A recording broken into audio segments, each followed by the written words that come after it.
Good morning, everybody. Oh, it's afternoon. Poof. I feel like it's morning because I was I was doing writing. I was writing this morning and getting some work done. And so I feel like it is not morning. I feel like it's morning still, but it's actually the afternoon. So welcome to the Faith Friday show. We have a lot of things to talk about today. So I'm excited to do that with you guys. We're going to talk about money and murky morals in the church. We're going to continue our conversation on Christian dating and talk about how Christian men are still men.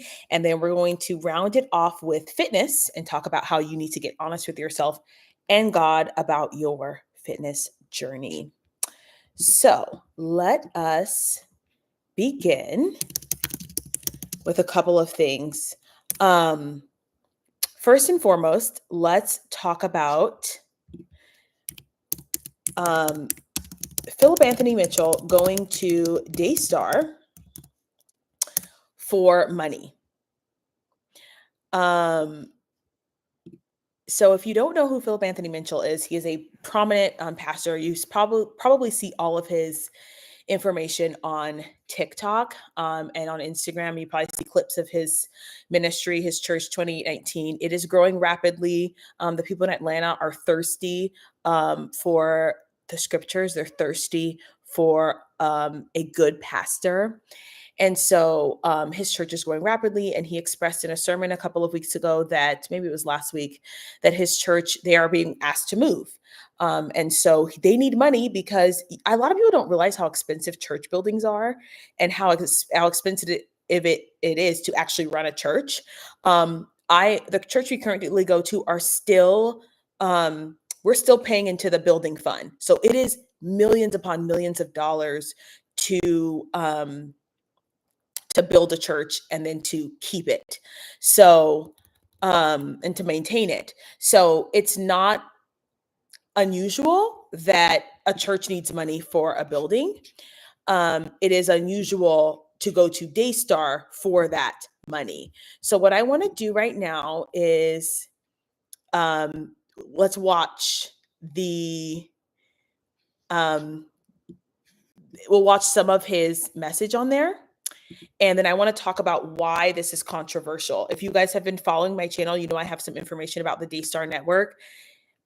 They are in heaps of trouble. There are scandalous allegations against them that are proving to be quite true. There are massive amounts of audio just indicating that there are some unsavory things going on behind the network at Daystar. There was a manipulation of spiritual manipulation and then abuse of money in that organization. And so for Mr. Mitchell to go on that show, Christians are wondering why he is choosing that network. So I just want to listen to a little bit of what he has to say, and then I want to talk about it. So let me, hold on, share my screen. Welcome to the ministry. Now, we're so excited on this day. Jesus is with us all. And you know what? Joni Lamb is with us as well. And Dr. Doug Weiss Good is day. with us. So interestingly enough, if you guys are unaware, these two people are married. Typically, she has gone by Joni Lamb Weiss, but now she's going by Joni Lamb. He is a marriage and sex Christian therapist kind of guy. He was married for a long time to his wife Lisa, and then all of a sudden divorced her and claimed that he was abandoned, and these two got married after her husband died. So there is massive controversy around whether or not this marriage is adulterous and whether or not this marriage is biblical. So this will give you some background as to why this is controversial. There are questions about whether or not this man actually had biblical grounds to divorce his wife. And because it's questionable, the question is it biblical for her to then marry this kind of man? There are all sorts of allegations about him and whether or not he is actually healed from his addictions. And so it's a little bit murky. I mean, it's a little bit questionable. It's a good day to you too. And you know, we've got a great program in store for you today. So many exciting things are going on around the world. And of course, Our guest today has such an incredible testimony, which we love testimonies, from a lawbreaker to a holiness chaser. God turned his life around and marked him on a trip to Israel. Pastor Philip Anthony Mitchell is witnessing revival in his church with the hope of it spreading across America. So you want to stick around. Here's incredible testimony and to be motivated by what God's doing, because God is no respecter of persons and he can do something amazing for you today as well. Let's put up the picture of what's going on in. That's exactly what happened. My father was an angry man. To us. So my wife and I and a group of about 12 disciples started a church from scratch in Atlanta, Georgia. It was called Victory at the time. And we pastored that church. I did for maybe about 8 years until the pandemic hit. When the pandemic hit, we went into just kind of broadcasting from a small studio. And that was one of the darkest seasons of my ministry. We lost hundreds of thousands of dollars. We lost a facility. We lost almost all of our staff. And I remember it was a time I was standing in the gym when I realized I had lost hope. I had lost vision. I lost any desire to go forward. And I went home. I told my wife, I think this is it. I just don't see how we rebound from this. And my wife encouraged me to press on and trust Jesus. And so what happened? Because I mean, it's like you said, it's like you lose everything and it dies, and you think, okay, what now? And then all of a sudden, God says, and that's what he told me. He said, you know, I have better things. Yeah. You need to let some of these things die because I have other things that I'm about to do at Daystar, and you need to trust me. And did he say that to you? I mean, it's so hard sometimes in the middle of that to just keep trusting. It is. And first thing, it's just an honor to be here with both of you. I think. Okay, so we'll keep watching, but my first thought, you guys, because there's a lot of people condemning this man. My first thought is always this. You guys know I have family in ministry. A lot of people in ministry are not aware of what people are doing on YouTube and what scandals are going on. There is a very real possibility that Philip Anthony Mitchell does not know the extent to which there is drama, to the extent to which there is some probable immoral behavior. It is very, very possible. So, and I say that right now because he's like, it's an honor to be here with you. I don't know when this was filmed, and I don't know how much information he knows, because a lot of these pastors are not actually running their social media pages. A lot of these pastors are, they have assistants who do that kind of thing. So I know what you guys are saying. I know what you're thinking, and I get it. But I wonder if he actually knew, because it's very, because he is so solid, it seems out of character, honestly, for him to be on here willingly. I think what happened with Daystar is a powerful testimony. It's very similar to what happened to us. The church we had, it died during the pandemic. That was 3 years of no ministry for us. And on the backside of the pandemic, God spoke to my wife and I about changing the name of our ministry. Wait a minute. What does he mean the same thing that's happened at Daystar? Did Daystar have another issue, or is he talking about this current present issue? Because that would be a tell. Is he talking about something different that happened, or is it a present? He's talking about this present moment where they're experiencing something, because you guys, the evidence is kind of strong. To 28:19, which came straight from that gospel passage, Matthew 28:19. And so 2019 was born in January 23. After it was born, we had 183 disciples in the room when I'm preaching my first message under that banner. Wow. And what God did since then has been really just a epic revival. And it is that church has grown exponentially. And so it makes sense what he's asking for. No one's condemning what he's asking for. Honestly, and I know this is like, would I probably, I don't know. I probably wouldn't go to Daystar, but they have the funds and they have the reach. And that's what I'm thinking here for him, is that he's thinking this church needs support, and this is the place where I'm going to get it. Only time will tell if this is the right decision, because it it is all money is not good money. And I don't know if it is a wise decision to get in bed with Daystar based on the allegations that have come out, based on the audio recordings that have come out. I'm not so sure that it's wise. I am actually praying that he is protected and covered because of what we now know about this organization. That has been just mind blowing to us. It has been very, very powerful. I mean, there was some footage right there. We're showing like you are busting out the seams. Like there's no place for people to sit. What happened? Did God just breathe a new breath on you guys? Yeah, I think what's happening right now, it is in full transparency. I believe we're experiencing a real revival right now. We're seeing thousands of people show up on Sunday, over 5. And this is true. I think so. We went through this period of time where people were running after gods of all kinds, money, fame,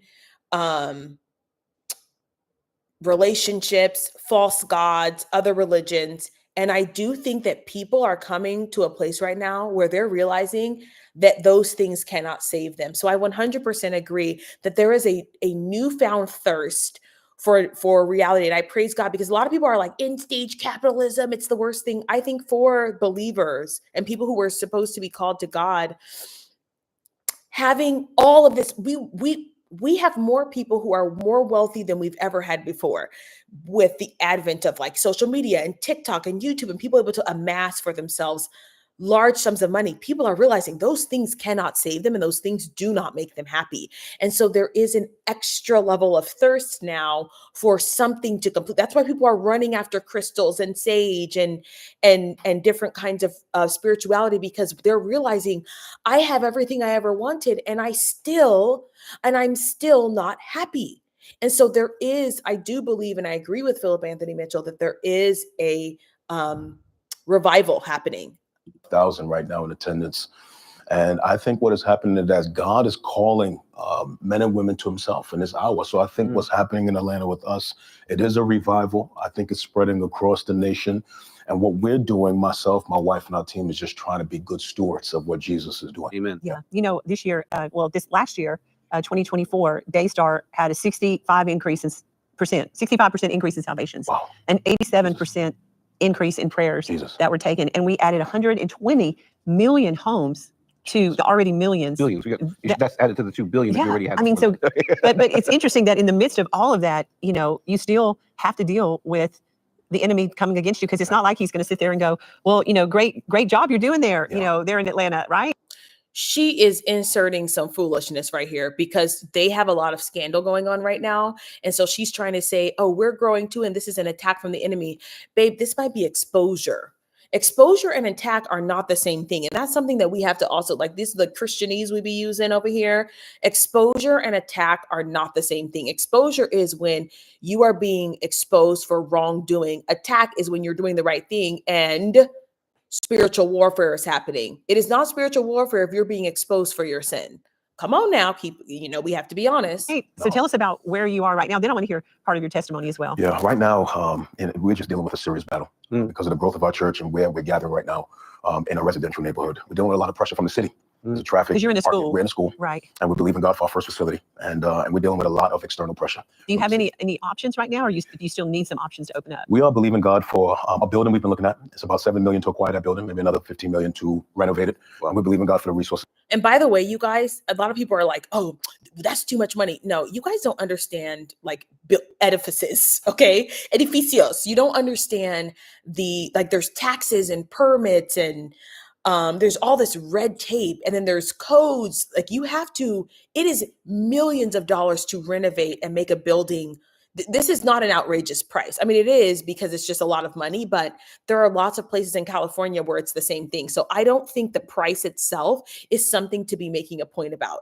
You guys, you have to understand how construction works. So 7 million plus 15 million, 22 million is not excessive. That's kind of the going rate for buildings right now and renovations and permits. So let's not get caught up on the number, but more so like where the money is coming from as it relates to Daystar. To come in to do that project. We need a miracle right now. We need a miracle. But now you need probably about 100,000 square foot warehouse just to put people in and preach the word of God. If you're in Atlanta and you have a square footage that's available, I want you to reach out to Philip today and let him know that you're welcoming him there and you can work a deal later. But we need a place. How many can fit into this building that you want to acquire? So this building is 120,000 square feet.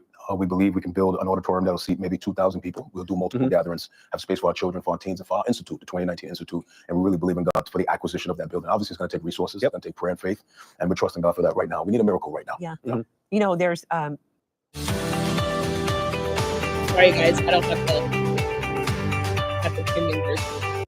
there's such a call and a cry for, like you said, genuine revival. And when you say that word holiness, you have, and I mean, I know there's a lot of amazing men and women of God, but you also have those that are saying one thing behind the pulpit and living another life. Ooh, honey now, be careful, because that's the accusation against her, is that she's saying one thing on television and being a Christian, and behind the pulpit, behind the scenes, is a different person. And you know what? One thing that has come to me this whole week is, I think I'm done with this. I just wanted to share that with you guys and talk about a little bit more. But one thing that the Lord has really put on my heart this week is like, that could be any of you. And I think we forget that money changes people, and it can change people. And if we're ever to come into massive income and massive wealth, we should really be praying to God that we are not changed by that money. Our morals do not become a little murky. And that if we are ever desperate for money, we do not ever let our morality start to wane so that we can get that money. Because what's concerning and what concerns people about this situation with Philip Anthony Mitchell and Daystar is that where he's going to get the money is a place that maybe is not biblical. They are, and in fact, they are acting in ways that are a little bit, they're antithetical to scripture. It's not, and I know some people have said, well, it's like, well, banks are not biblical, whatever. But I think it's an organization that's posing as an organization that's Christian and then acting in a way that is absolutely opposed to that is different than an organization that is sort of neutral. Like they're not a religious institution. So I think I'm just, number one, I'm praying for the church, 2819 church, and praying that this was the right decision, and praying that his testimony is not affected by this decision. And I'm praying that 2819 does get the funds that they need. It's difficult. It is difficult to run a church and maintain a church, especially when you're not a mega church that is conning people out of millions and preaching prosperity gospel. It is very easy to get money when you're promising people thousands of dollars on their return. It is not that easy when you're preaching the gospel. And I have to say, I think that's something that we have to realize is that, this church getting money is going to be difficult because they're not those churches promising people, sow a seed and we're going to give you back, because that's not necessarily the gospel. So it is going to be difficult. So I'm praying for them both, but I understand us questioning why he went to that particular organization for that kind of funding. There is a little bit of a question, and I think we just need to wait and see instead of like 100%, holding our judgment, So that is what I wanted to say about the Philip Anthony Mitchell and Daystar information. Now I want to talk about what's been happening with Daystar and how money really, really can change people, and your morals become murky when you get money, because oftentimes when you have money, you are less inclined to ask God for things. That's just human nature. When you have money, you're less inclined to ask God for things. So you will, when you're struggling a little bit, you remember to get on your knees and say, God, am I going to have breakfast tomorrow? Am I going to have a paycheck tomorrow? Am I going to have food on the table tomorrow? Am I going to have my home tomorrow? But when you're comfortable, it's very easy to forget that you are blessed by a one and only God. And so I understand that. I can see how that happens. Now I want to listen to a little bit of the interview and react to a little bit of the interview with a former employee of Daystar. And she's talking to Julie Royce about her experience at Daystar and how, the Lamb family has changed with the increase in money. And I think it's a cautionary tale to Christians to remember when you are blessed with money, to not let it overtake you. And honestly, part of the reason why some of us are not rich is because God was like, no, you're going to act a fool if I give you money.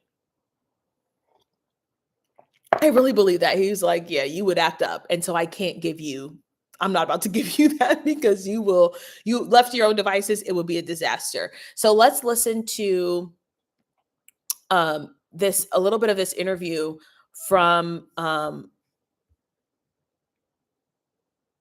Julie Royce.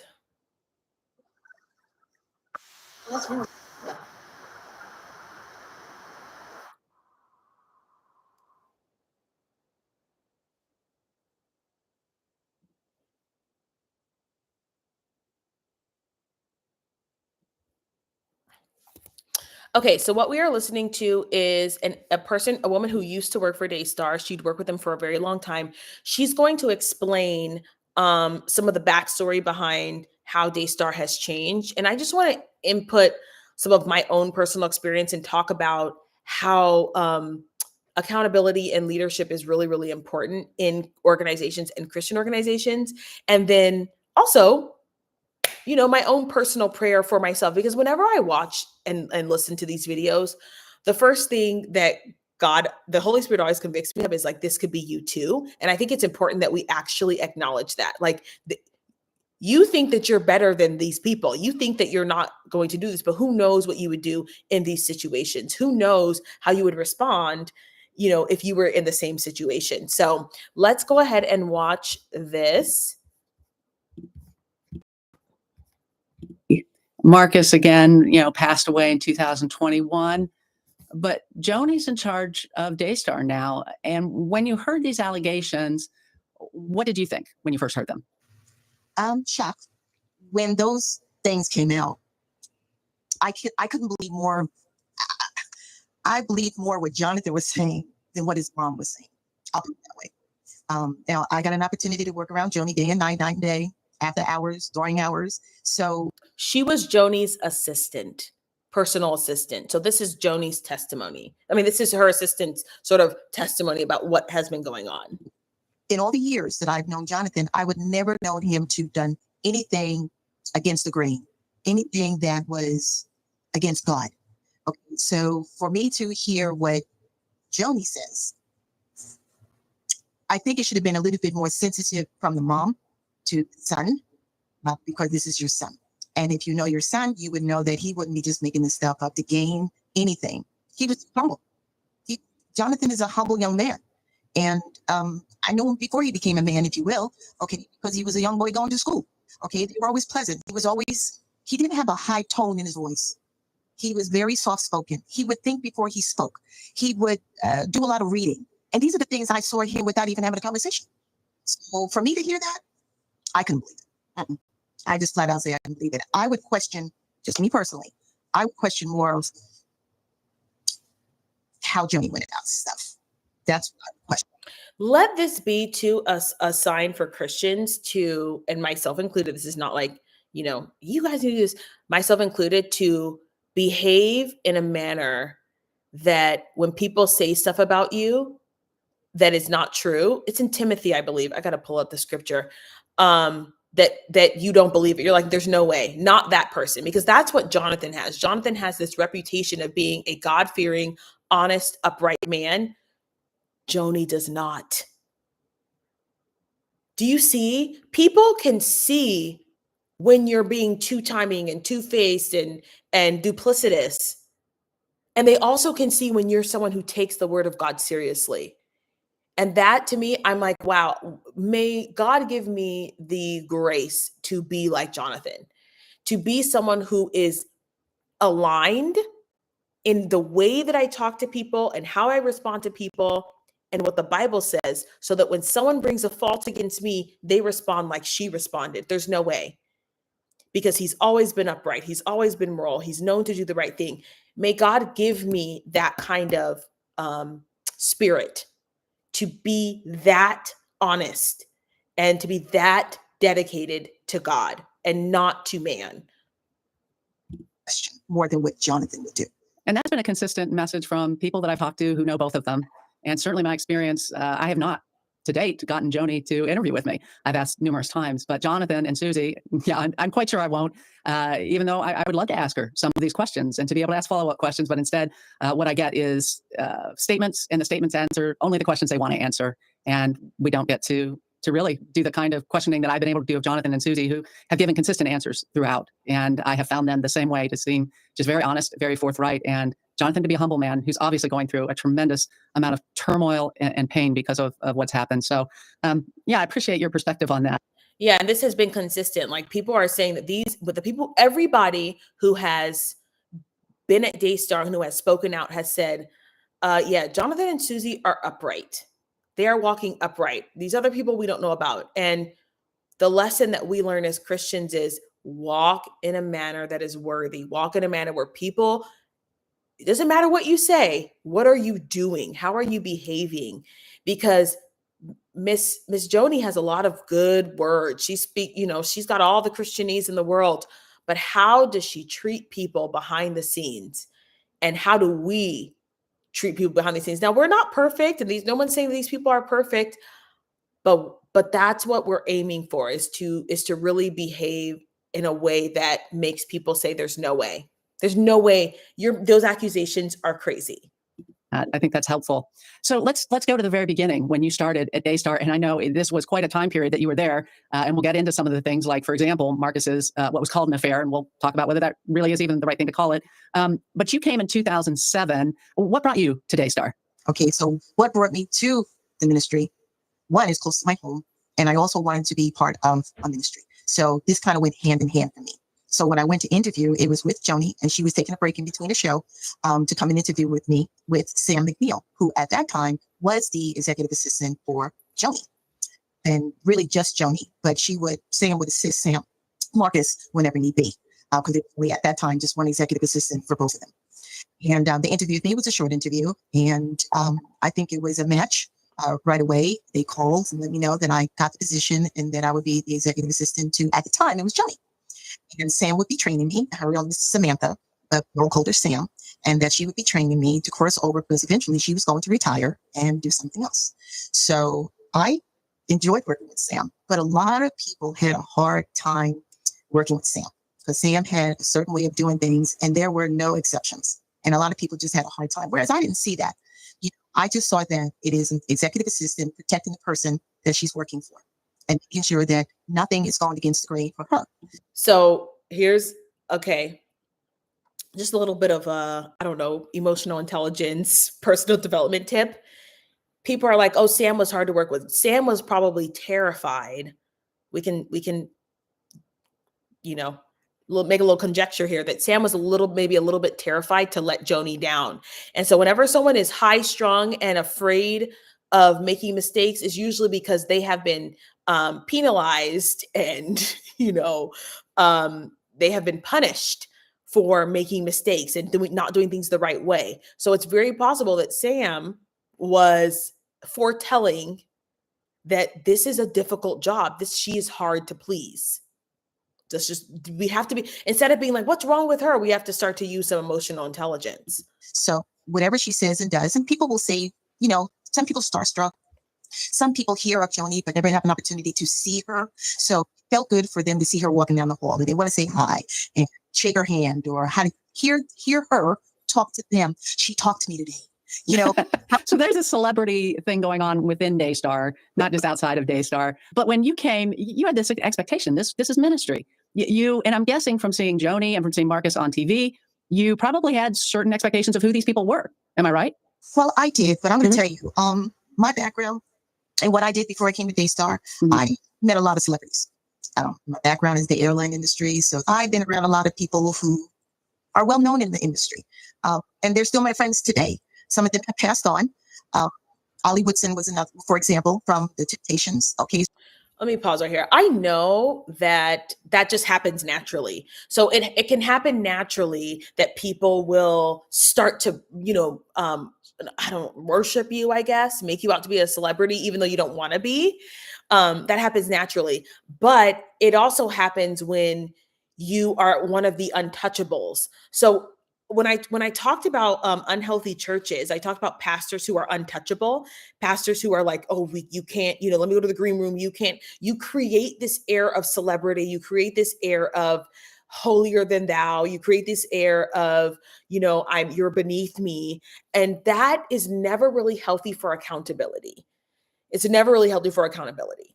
So stuff like that, and these are people that were dear to my heart. And so you have to be a human before you become a celebrity. Okay. You don't become a celebrity and then you become a human. Okay. Because it literally changes dynamics. Okay. So for me, it wasn't a starstruck kind of thing. It's like, what is my responsibilities? What do I need to do for you? What are your expectations of me? And how can I make your life easier on a day-to-day basis? Sure. But from watching them on TV, these are people that a lot of people look to as sort of spiritual mentors. Absolutely. Their guide. It is their guide, their understanding. It's what they say is gold. Like, they wouldn't lie to me. They wouldn't say anything of falsification. They wouldn't anything that say I wouldn't do. And if I did do it, then I should repent. And there was a prayer department within Daystar. So, you covered all the avenues that you needed within Daystar. It was like a little village. And that's the first thing I said when I got out of my car and I went there for the interview, because I went to the front desk and I said, this is like a little village. I just looked. But again, this was before Daystar Network, television network became the Daystar Network. So yeah, I think one thing to also note is that a lot of people don't just become egomaniacs, narcissistic, full-blown engage in narcissistic behavior. They don't become full of themselves and cover and they don't create this culture of cover up immediately. And I said this in the very first video that I made, was that as a company grows, as the money gets bigger, the goal can very easily no longer become the church or the prayer or the ministry, and it can become about the money. And that is the prayer, again, like the prayer that we should all be praying is, and for these ministries is, may the money never become more important than the ministry.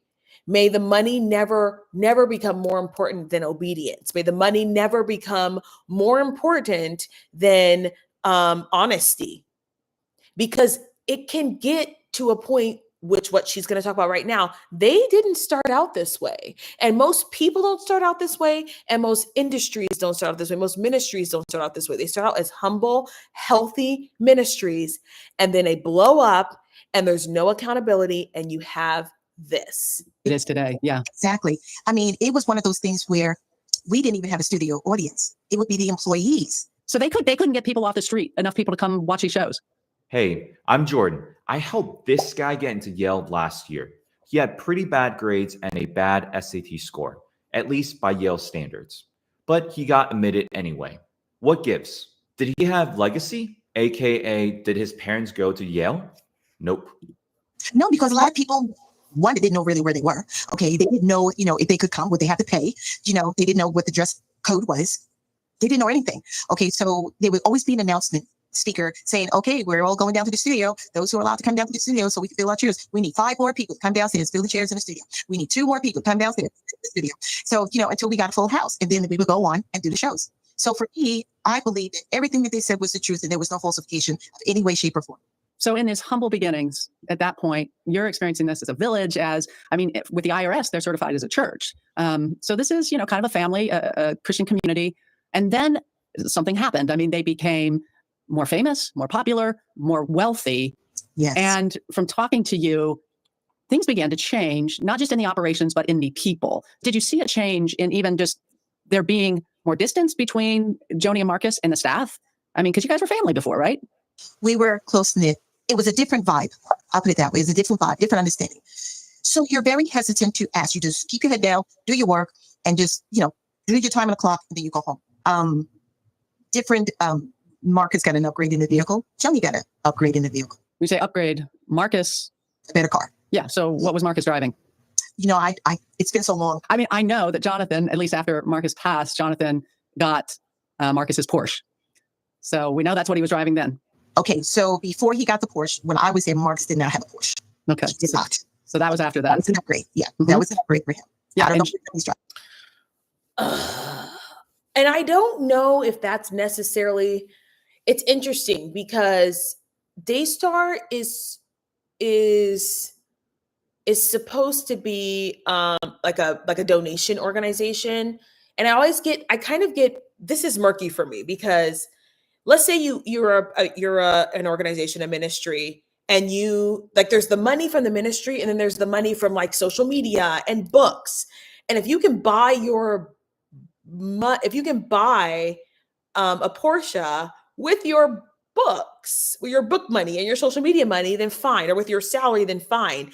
It does become a little strange when the entire ministry is buying your car. And I get it. As a business owner, I understand write-offs. I trust me, I get it. But it does sort of put this like, yeah, it starts to separate you from the common folks when you act like Right. that. And Joni, nice car, and she wouldn't even fill up her car with gas, you told me, or Joni would never touch the gas tank. She'd never wash the car. She'd never vacuum the car. She would never do any of those things. It would be more of the security person who would take the vehicle and get it gassed up. And literally, when she's ready to leave, it literally be stated to have the garage door open, have the door open, have the car running. So if it's summertime, you have the air on. If it's in the wintertime, you have the heat on. And then she would just go ahead. She would always like the fragrance of vanilla in the car. So that would be the fragrance. So it would always be taken every single week to be washed, shined, brought back, gassed up, door open, and ready to go. so. And this is staff doing this on donor dollars. Yes. Yes. And also the meals. From what I understand, Marcus and Joni they went from fast food to eating on linen tablecloths and having salmon. And, I mean, like this was a regular thing, the kind of lunch they'd eat. Well, yeah, this is the kind of food they eat. These are the things that she would prefer to have. Now, Joni would always want to try and eat healthy. She would get down to the studio and she'd do a show. And then there would be a break and then she'd probably have her lunch. And then the lunch would be, depending if she was having a meeting, so that would be the executive conference room or. Okay, is this the worst thing in the world? No, but I think it just goes to show you how opulence kind of just creeps up into your life and you can kind of start to do things that are over the top. And the saying is that money doesn't make you, money makes you more than who you already are. And that's why I think for me and other Christians, it's like dig out whatever's in there that's unholy, because if you do get money, that's going to grow. That sort of those bad habits, those bad behaviors are going to grow because money makes you more of who you are. It doesn't necessarily change you. It was already in there. So do I doubt that there was a little bit of narcissism in there? Nope. There was a little bit of wanting to be above people? Nope. It was already there. And then the money made her more of who she already was. She'd eat in her office, which is on the main floor, or she would eat in the green room. So it really just depended where she wanted to eat and who she was going to meet with. And yes, if it was in the executive conference room, it would be draped with linens and cloths. And it would be set and staged, and appropriate dinnerware would be set up on the chest, so that anything that was needed during that time, because you don't want to interrupt them when they're having their meeting. So you pretty much have everything laid out and ready to go. Every now and then you would knock and you would check to make sure, is everything all right? Do you need anything? And disappear. Like they have a butler essentially. And to me, that's the excessive part of it. It's like you went from having fast food meals to having a butler at your service. And maybe it was to show the people that, this is what we can do for you. We're treated well. Yeah, it's a little bit, again, questionable how they're spending their money.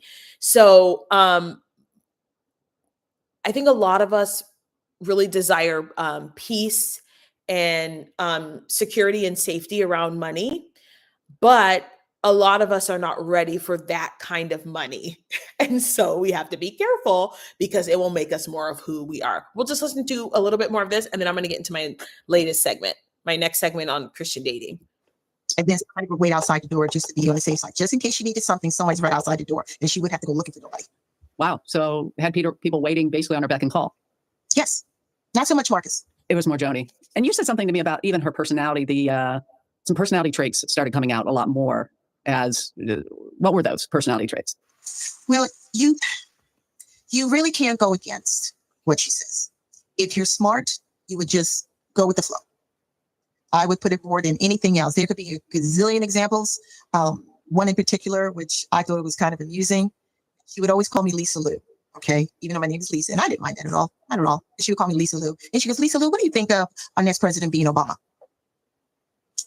What do I think about the next president being Black? I think it's great. I'm actually glad I'm actually able to see it. I said, we come a long time. So, for me, but as a Black person, in my perspective, you're not going to feel the same way. For example, yourself, you're not of my status. Okay. So you wouldn't know how I feel to be as a Black person. Okay. But I told her, I will always be honest with her. Okay. And I also know that I'm not going to talk politics, because politics are not something that one would discuss with their boss. I just don't believe in that. So I was proud and honored to say, I think it's great to have a Black president, and I'm looking forward to seeing what he can do for all of us. This is how AI optimizes my schedule. This meeting got canceled. Hooray! We didn't really want to go anyways. But now I have a free afternoon and I kept it very general, and I meant that. I'm sure she was expecting something different, and that's because I'm Black. Yeah. And this is just, let this be a cautionary tale to you. Number one, people will try and bait you, especially if you're Black. They do try and bait you because people love, they like putting you in boxes. But that was actually I would say, that was a pretty, I don't know if I would have answered it that way. But yeah, I definitely see where she's coming from, where she's like, yeah, I'm not talking politics with you, because people will try and bait you into a response, and then they can use that against you later, especially this woman. But that's okay. I don't think in the past she would have asked me that question. I don't think so. Joni got stronger in her verbiage. She got more confident in her speaking and talking to people. And I felt that. And I knew that, but you can't really do anything with it. I mean, other than you acknowledge it and you move forward. But she was just a little different to me. I'll give you another example. When I was getting married, and I actually met somebody who I thought was going to be the best of the best. Okay. And I think every girl should have the opportunity to get married, no matter what, at least one time. Right.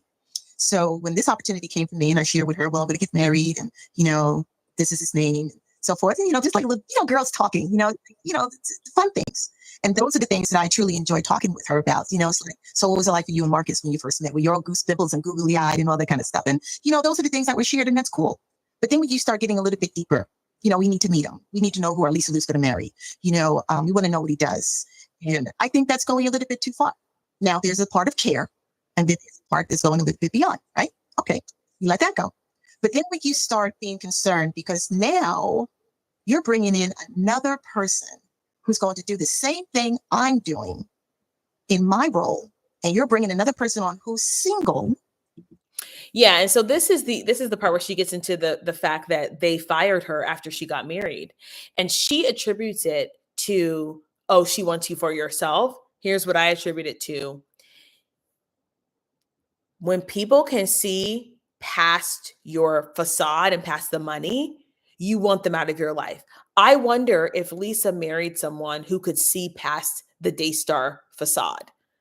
Because Lisa starts telling her husband what's going on, he might say, no, there's something wrong there. So single people are better or married couples who are already in Daystar, because they're not going to be able to see what's happening. They're not going to go against the Daystar model. They're just going to say, oh yeah, this is great. But you start telling your spouse, yeah, she did this today, she did that. He might go, that's not biblical. That's not righteous. So. And doing the same thing I'm doing, but you don't share any of that information with me. When you say that, you mean? She brought another executive assistant because she knew I was getting married, and she wanted to basically replace me. Yes. Okay, she really just started distancing me. And these are the things that, for a fact, literally happened to me. Okay, that when she would have appointments and meetings, she would let the other girl know, but not let me know. Yeah. So basically, when you got married, even dating, wasn't it? She brought in a second person to basically was your double doing essentially the job you were doing. She wouldn't say it, but this person's replacing me. That's what she's doing. She's replacing me. So he's given the girl full reign to do whatever she wants, to the point that she even told her, well, when I was leaving, Joni told her, make sure you get the BlackBerry phone from Lisa. I'm like, all this goes to HR. You don't have to say anything to me. Okay, I'm done with this. This is truly devastating. And heartbreaking. And so now that you've seen some of that, the question is, and listen, this kind of stuff happens everywhere, right? It happens a lot with all kinds of organizations. Now it's like, okay, Pastor Mitchell, is this who we're aligning ourselves with? Is this who we are? Kenneth Copeland, Jack,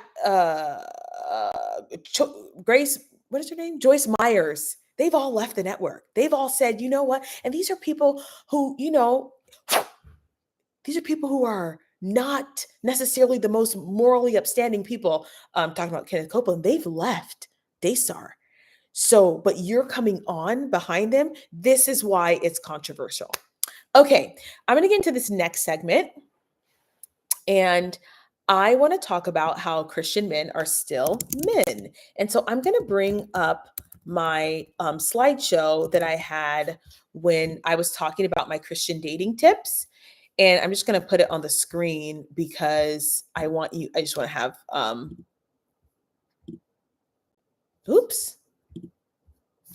want to have it available for you so you guys can see. So I want to talk about how Christian men are still men. And what do I mean by that?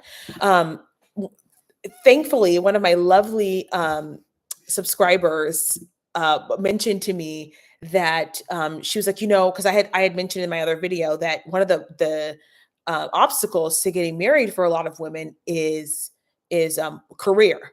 So a lot of women will be working endless hours out of the day and just not making time for finding a spouse or engaging in community, going to church, building community so that they can be around people and put themselves in a position to be found.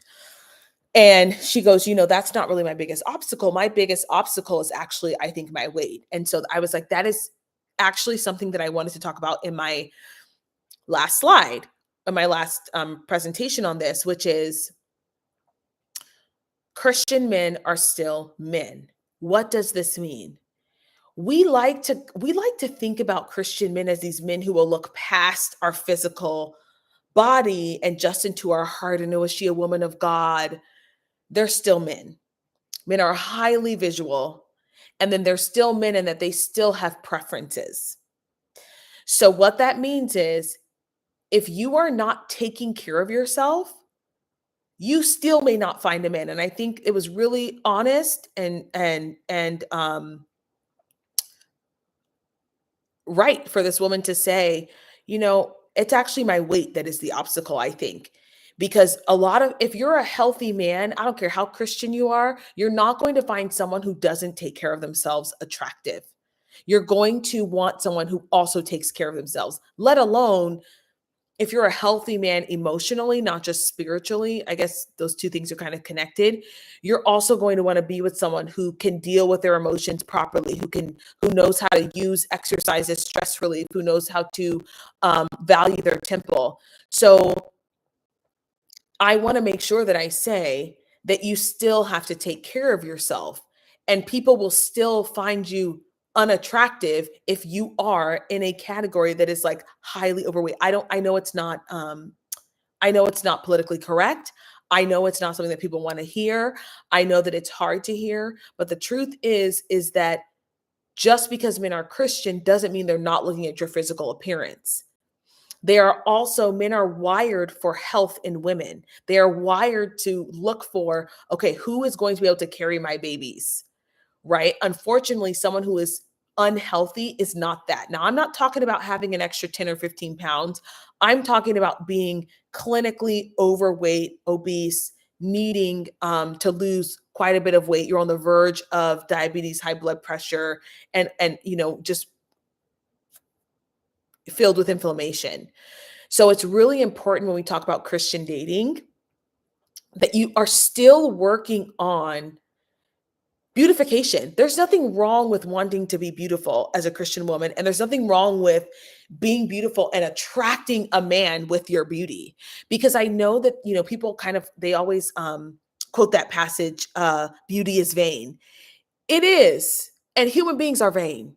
So a lot of them will take that passage and mean that, and think that it means that I don't need to take care of myself at all because a man who loves the Lord will just love me for my heart, which may be true, but a lot of people can't bypass their their sinful nature, which says, I need to look at you and find you attractive, at least in some way. So do not forsake taking care of yourself in your pursuit of, trying to work on yourself for marriage. Part of being a wife is going to be taking care of yourself. Part of being a present mother is going to be taking care of yourself. So someone who's able to do that is actually attractive, not necessarily because they look good. While that's part of it, they still, it's because when you're looking at someone who takes care of themselves, you're thinking, yeah, this person understands the value of their health as it relates to family, as it relates to children. So we have to be careful not to think that, okay, well, it's Christian dating. These men are going to be fine with me just, looking a hot mess. They're not. You still need to fix yourself up. You still need to figure out how to work with what you have. You still need to figure out, okay, what kind of clothing do I need to wear? Do I need to dress more feminine? Do I need to learn how to do a little bit of makeup? Like, how do I enhance my beauty, not cover it up? Things like that. And I think sometimes that goes, we in an effort not to hurt people's feelings, we don't talk about that. So I want to thank the commenter who brought that up, because it is important that you take care of yourself if you're trying to get married and you're looking for a spouse and you're in the dating market. You still have to attract someone. You're not just going to walk out on the street looking like a bum and think that someone's going to want to have children with you and to take care of you and to marry you. The other thing that I'll say about that is that, my mom used to say this, that when you don't take care of yourself, people know that they don't have to take care of you. So if you don't take care of yourself, you're actually seen as easy. You want to talk about it? You're seen as easy when you don't take care of yourself. Not easy in the bed, easy as in, I don't have to work very hard to be with you because you don't require anything of me. And guess what kind of men don't want anything to be required of them? Unhealthy men. So people are like, I don't want to look high maintenance. I understand it. I'm not telling you to walk around with designer bags, designer shoes, designer tops, designer jeans. I'm saying, look like you care about yourself. It was a compliment to me when a man was like, oh no, I can't afford you. Did I walk around with designer bags? No. I just looked like I valued myself and I took care of myself.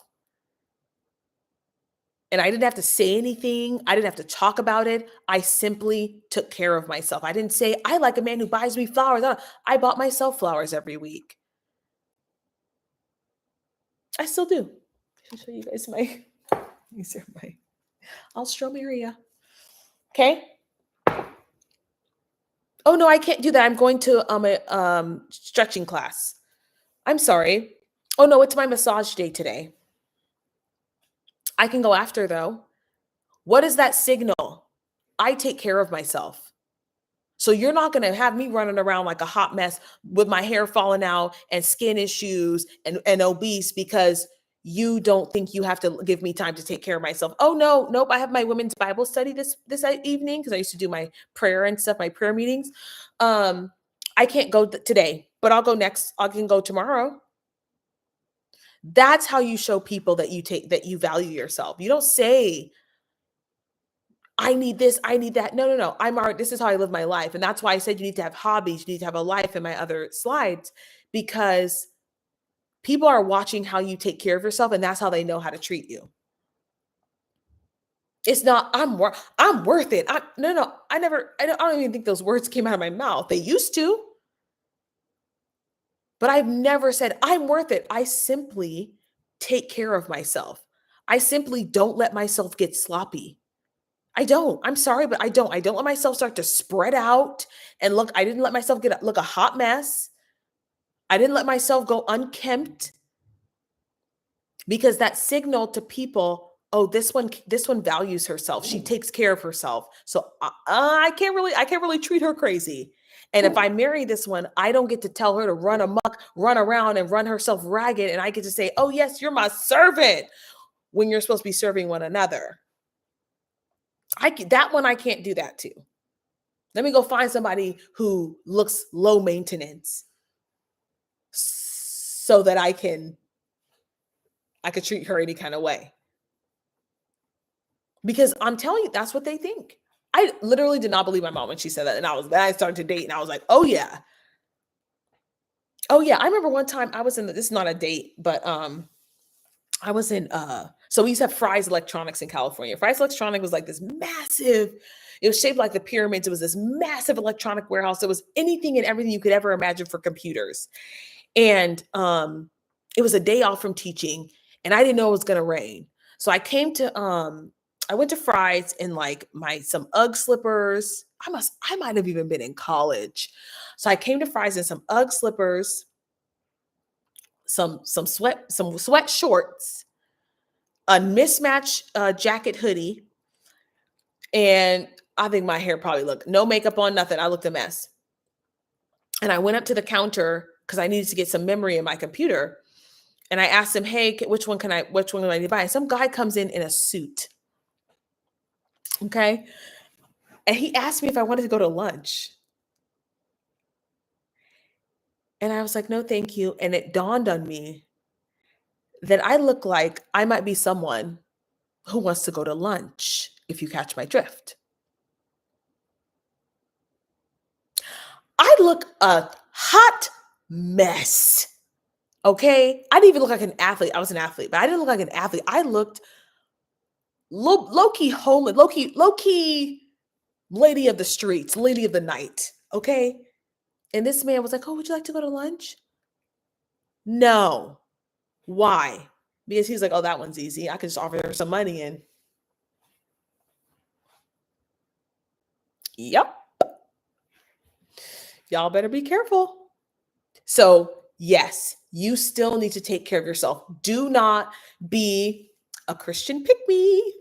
I'm sorry. Do not be a Christian pick-me. What do I mean by that? Do not say, I'm low. This is what the girls do. I'm low maintenance. I don't require anything. I'll do anything you say. No. Because Christian men are still men, which means they will still pick the low-hanging fruit if it means that their life is going to be easier. And again, I'll say it again, on the flip side, that doesn't mean you're saying, I require this much money and no. Take care of yourself. Don't be so eager to have a man that you will accept anything. Don't be so eager that you'll accept anything.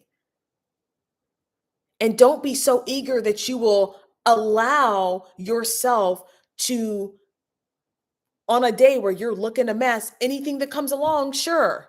No.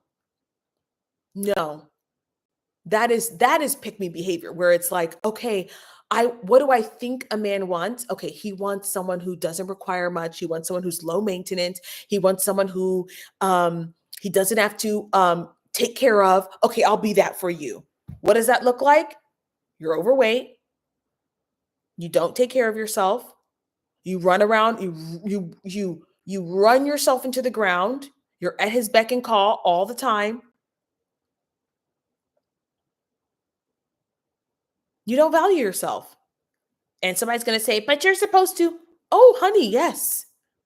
You serve your husband. Yes.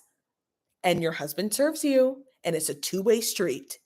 But a lot of these women are in these marriages. And I'm telling you right now, I've seen a lot because I've been in the church for a long time. They're in these marriages where they are running themselves into the ground. And these men don't care. They don't care because these women have basically said, I don't value myself. So yes, I will have 10 of your children. I will have autoimmune diseases up the wazoo. I will barely be getting any sleep. Meanwhile, you're hanging out with the boys. You're taking care of yourself, but I can't. You won't take the kids and say, hey, why don't you go have a spa day and go relax? That's what I'm talking about. Because, and then these women, they're in their 50s and 60s and they don't know what to do with themselves. And the children never see a woman who can balance things out and knows how to take care of herself. So what do? We repeat the cycle. We repeat the cycle of, I give 1,000% of myself to everybody else. I get an autoimmune disease. I get fibroids. I get cancer. I get this. I get diabetes. I get high blood pressure. I get this. And then my children see me do it and they do it again. And I think it's because we as Christian women are never taught how to balance. A lot of things in Christianity are just black and white. They're straight up black and white. It's all one or the other. It's like either you are all in for your husband or you're a Jezebel. Well, you can actually be all in for your husband and take care of yourself. No one has ever taught you how to do that. And if your husband is also on the same page, he will appreciate that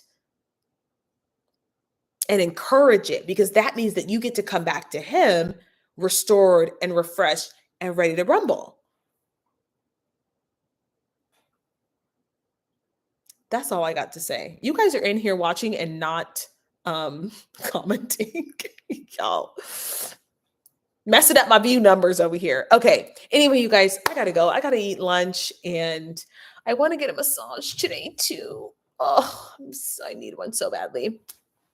Thanks for hanging out with me. This is a massive live. I'm gonna chop this last section and make it a separate section on Christian pick-me's and Christian men are still men.